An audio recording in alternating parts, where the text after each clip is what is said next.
ನೀನೇನು ತಲೆ ಕೆಡಿಸ್ಕೋಬೇಡ, ಎಲ್ಲ ನೀನು ಅಂದ್ಕೊಂಡ ಹಾಗೆ ಆಗುತ್ತೆ. ಬಾಬಾ ಈಗ ಮುಂದೆ ಏನ್ ಮಾಡ್ಬೇಕು ಅನ್ಕೊಂಡಿದ್ದೀರಾ? ಅದಕ್ಕೂ ಕೆಡ್ಡ ತೋಡಿದ್ದೀನಿ. ಶೌರ್ಯನ ಕಂಪ್ನಿನ ರೇಡ್ ಮಾಡಿಸ್ತಾ ಇದ್ದೀನಿ. ರೇಡ್ ಹಾಕ್ತಿದ್ದಾಗೆ ಕಂಪ್ನಿ ಮುಚ್ಚಿ ಹೋಗುತ್ತೆ. ಕೆಲಸ ಇಲ್ಲದೆ ಅವನು ಮನೇಲಿ ಕೂರ್ಬೇಕಾಗತ್ತೆ.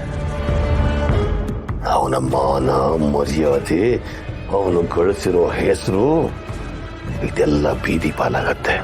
ಸೂಪರ್ ಮಾವ ನೀವು. ಆದ್ರೆ ಆ ಸ್ವೀಟ್ ಕಂಪ್ನಿ ಅದನ್ನು ರೆಡಿ ಮಾಡಿದ್ದೀನಿ. ವಿಜಯಲಕ್ಷ್ಮಿ ಸ್ವೀಟ್ಸ್ ಅವ್ರ ಜೊತೆ ಡೀಲ್ ಕುದುರಿಸಿದ್ದೀನಿ. ಆ ಡೀಲ್ ಏನಾದರೂ ಓಕೆ ಆದರೆ ನಿನಗೂ ಒಳ್ಳೇದು, ನನಗೂ ಒಳ್ಳೇದು. ನೀನು ಅಂದ್ಕೊಂಡ ಹಾಗೆ ಇಡೀ ಮನೆ ಮಾನ ಮರ್ಯಾದೆ ಎಲ್ಲ ನೆಲಸಮ ಆಗುತ್ತೆ. ಮನೆಯವರೆಲ್ಲರೂ ನರಳಾಡ್ತಾರೆ. ಅವರು ನರಳಾಟ ನೋಡಿ ನೀನು ಖುಷಿ ಪಡ್ತೀಯ. ನೀನು ಖುಷಿ ಪಡೋದನ್ನ ನೋಡಿ ನಿನ್ನಂತ ಅನಾಥನ್ನ ಕರ್ಕೊಂಡು ಬಂದು ಒಂದು ಸಾಕಿರೋ ನಾಯಿಗಿಂತ ಕಡೆಯಾಗಿ ಸಾಕಿದ್ದಾರೆ. ಬೇಕಂದಾಗ ನಿನ್ನ ಬಳಸ್ಕೊಂಡಿದ್ದಾರೆ. ಪ್ರೀತಿ ಇಲ್ಲದೆ, ಮಮಕಾರ ಇಲ್ಲದೆ, ಯಾವ ಲಾಭನೂ ಇಲ್ಲದೆ ಈ ಮನೆಗೋಸ್ಕರ ಹಗಲು ರಾತ್ರಿ ದುಡ್ದಿದೀಯ. ನಿನ್ನಂತ ಅನಾಥನಿಗೆ ಅನ್ಯಾಯ ಆಗಬಾರ್ದು. ಹಾಗೆ ನಿನಗೆ ಅನ್ಯಾಯ ಮಾಡಿದವರು ಯಾರು ಉಳಿಬಾರ್ದು. ಅದಕ್ಕೆ ನಿನಗೋಸ್ಕರ ಇದನ್ನೆಲ್ಲ ಮಾಡ್ತಾ ಇದ್ದೀನಿ. ಇದು ಪಾಪನೋ ಪುಣ್ಯನೋ ನನಗೆ ಗೊತ್ತಿಲ್ಲ, ಆದ್ರೆ ನನ್ನ ಪಾಲಿಗೆ ಇದೆಲ್ಲ ನಿಂದೆ. ಥ್ಯಾಂಕ್ಸ್ ಮಾವ. ನಾನು ಅಷ್ಟೇ ನಿಮಗೋಸ್ಕರ ಪ್ರಾಣ ಬೇಕಾದ್ರೆ ಕೊಡ್ತೀನಿ. ಒಟ್ಟಿನಲ್ಲಿ ಈ ಮನೆ, ಈ ಮನೆಯವರು, ಈ ಮನೆಯವ್ರ ನೆಮ್ಮದಿ ಸರ್ವನಾಶ ಆಗಬೇಕು.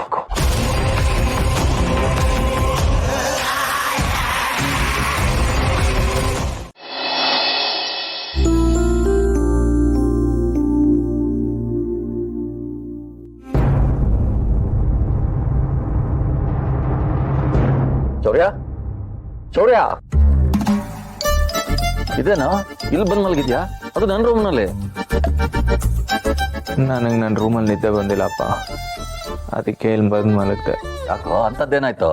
ಏನಂತ ಹೇಳಿ, ಒಬ್ಳಿಗೆ ಎ ಸಿ ಬೇಕು, ಇನ್ನೊಬ್ಳಿಗೆ ಫ್ಯಾನ್ ಬೇಕು. ಚಳಿಲಿ ನಡಗಿ ಸಾಯ್ತಾ ಇದ್ದೀನಿ, ಅದಕ್ಕೆ ಇಲ್ಲಿ ಬಂದು ಮಲಗ್ದೆ. ಅರ್ಥ ಆಗತ್ತಪ್ಪ. ನಿನಗೆ ಇಬ್ಬಿಬ್ರು ಹೆಂಡ್ತೀರು, ನೀನು ಇಬ್ರು ತುಂಬಾ ಚೆನ್ನಾಗಿ ಪ್ರೀತಿಸ್ತೀಯ. ಅವರು ನಿನ್ನನ್ನ ಪ್ರಾಣಕ್ಕಿಂತ ಹೆಚ್ಚಾಗಿ ಪ್ರೀತಿಸ್ತಾರೆ. ಆದ್ರೆ ಒಂದು ಜೀವನನ ಇಬ್ಬಿಬ್ರಿಗೆ ಹಂಚ್ಕೊಡೋದು ಅಂದ್ರೆ ತುಂಬಾ ಕಷ್ಟ. ನಾನು ಏಕಪತ್ನಿ ವ್ರತಸ್ಥ. ಯಾರು ಎಷ್ಟೇ ಒತ್ತಾಯ ಮಾಡಿದ್ರು ಗೀತನ್ ಬಿಟ್ಟು ಇನ್ಯಾರನ್ನ ಮನಸ್ಸು ಒಪ್ಕೊಳ್ಳೆ. ಅವಳ ಸ್ಥಾನನ ಬೇರೆ ಯಾರಿಗೂ ಕೊಡಬೇಕು ಅಂತ ಅನ್ನಿಸ್ಲಿಲ್ಲ. ಇಬ್ರಿಗೂ ಶಾಸ್ತ್ರೋಕ್ತವಾಗಿ ತಾಳಿ ಕಟ್ಟಿದ್ಯಾ. ಇಬ್ರು ನಿನಗೆ ಧರ್ಮ ಪತ್ನಿಯರು. ಇಬ್ರಲ್ಲಿ ಒಬ್ರು ಮನಸ್ಸು ನೋಯಿಸಿದ್ರು ಅದು ತಪ್ಪೆ, ಅಪ್ಪ ಧರ್ಮ ಅಲ್ಲ. ನಾನು ಇದನ್ನೆಲ್ಲ ಕೇಳೋದಕ್ಕೆ ಇಲ್ಲಿಗೆ ಬಂದ ಅಲ್ಲ ಕಡೋ, ನೀನು ಸಂಕಟ ಪಡ್ತಾ ಇದೆಯಲ್ಲ, ಅದಕ್ಕೆ ಸಮಾಧಾನ ಮಾಡೋಣ ಅಂತ ಎರಡು ಮಾತಾಡ್ದೆ ಅಷ್ಟೆ.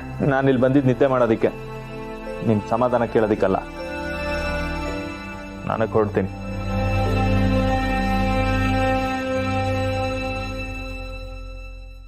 ಎನಿವೇಸ್, ನಾನು ಇಲ್ಲಿ ಬಂದಿದ್ದಕ್ಕೆ ಚೆನ್ನಾಗಿ ನಿದ್ದೆನೂ ಬಂತು, ಮನ್ಸಿಗೆ ಸಮಾಧಾನನೂ ಆಯ್ತು. ಬಾಬಾ, ನನ್ನ ಮಗ ನನ್ನ ಮಾತು ಕೇಳಿ ಸಮಾಧಾನ ಆಯ್ತು ಅಂತ ಹೇಳ್ದ. ಇಷ್ಟು ದಿವಸ ನಾನು ಮಾತಾಡಿದ್ರೆ ಕೋಪ ಮಾಡ್ಕೋತಾ ಇದ್ದವನು ಇವತ್ತು ಪ್ರೀತಿಯಿಂದ ಮಾತಾಡ್ದ.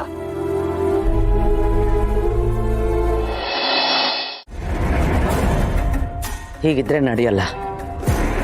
ನಾನು ಸುಮ್ಮನೆ ಇದ್ಬಿಟ್ರೆ ಈ ಮನೆಯವರೆಲ್ಲ ಸೇರ್ಕೊಂಡು ಆ ಲಡ್ಡುನ, ಶೌರ್ಯನ, ನನ್ನ ಮಗಳನ್ನ 3 ಜನನು ಹನಿಮೂನಿಗೆ ಕಳಿಸ್ಬಿಡ್ತಾರೆ. ಇದಾಗಬಾರ್ದು. ಅವ್ರ ಜೊತೆಗೆ ನನ್ನ ಮಗಳು ಹೋದ್ರೆ ನೆಮ್ಮದಿಯಾಗೂ ಇರೋಕ್ಕಾಗಲ್ಲ. ಆ ಲಡ್ಡು ಅವ್ರ ಜೊತೆಗೆ ಹೋಗ್ಬಾರ್ದು ಅಂದ್ರೆ ನನಗೇನಾದ್ರೂ ಪ್ಲಾನ್ ಮಾಡಬೇಕು ಅಂತಂದ್ರೆ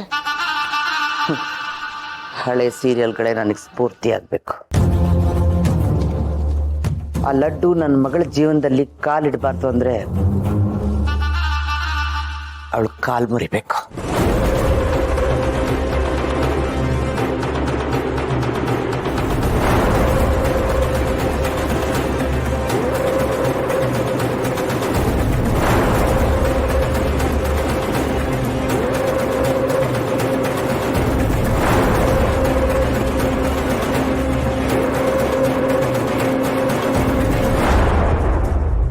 ಲಡ್ಡು, ಏಯ್ ಲಡ್ಡು, ಲಡ್ಡು ನಿನ್ನೆ ಕೂಗ್ತಾ ಇರೋದು, ಸ್ವಲ್ಪ ಬೇಗ ಬರ್ತೀಯಾ?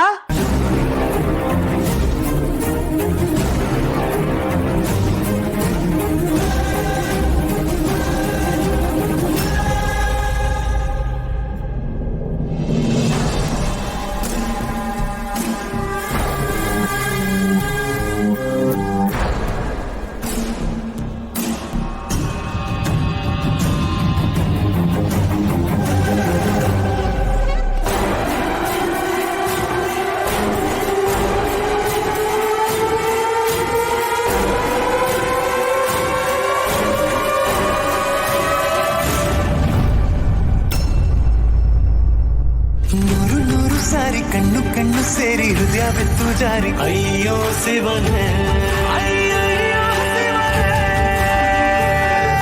ಹಳೆದ ಊರಿನ ಬೀದಿಯಲ್ಲಿ ಎದೆಯೊಳಗಡೆ ಸಿಡಿಲೊಡೆದಿದೆ ಮಳೆ ಆಗುತ್ತಿದೆ. ಮಾಮ್ ಏನಾಯ್ತು? ಯಾಕ